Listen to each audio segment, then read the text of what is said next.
बच्चों इस क्लास में हम लोग सॉल्व करेंगे एनसीईआरटी के एक्सरसाइज 4.3 का क्वेश्चन नंबर 5।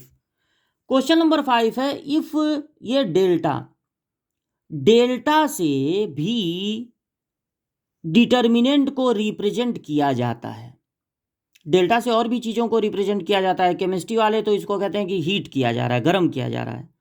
तो डेल्टा का यूज कई तरह से होता है। डिटर्मिनेंट को भी डेल्टा से रिप्रेजेंट करते हैं।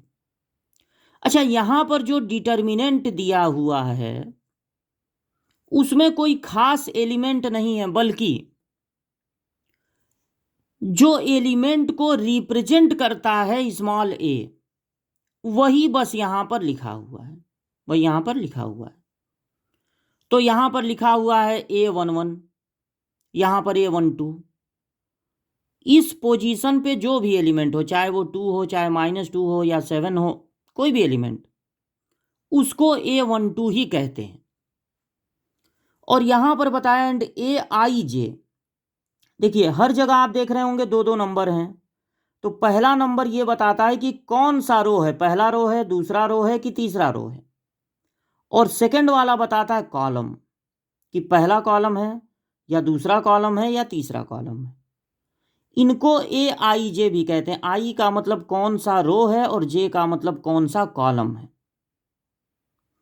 And AIJ is cofactor.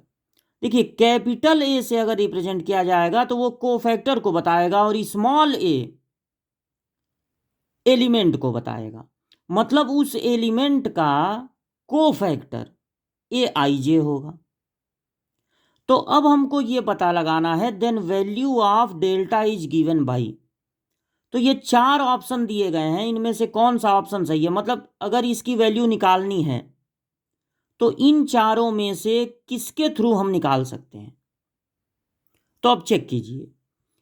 देखिए किसी भी डिटर्मिनेंट की वैल्यू को निकालने के लिए कोई एक रो चूज करना पड़ेगा या कोई एक कॉलम। और फिर मान लीजिए हम ये पहला वाला रो चूज कर लिए। अब इस पहले वाले रो के हर एलिमेंट के साथ उसका कोफैक्टर लिखना पड़ेगा। हर एलिमेंट के साथ उसका क्या लिखना पड़ेगा, कोफैक्टर। तो अगर आप यहां देख रहे हैं A11, A12, A13, A11, A12, small वाले को पहले देखिए। तो यहां पर यानी कि ये बता रहा है कि हमने चूज कर लिया पहला रो।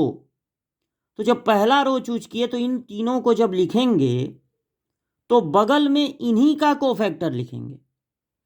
अब यहां पर देखिए क्या कमी है, एलिमेंट तो लिया गया है A11, लेकिन कोफैक्टर लिया गया है किसी और एलिमेंट का। तो ये तो गलत हो गया।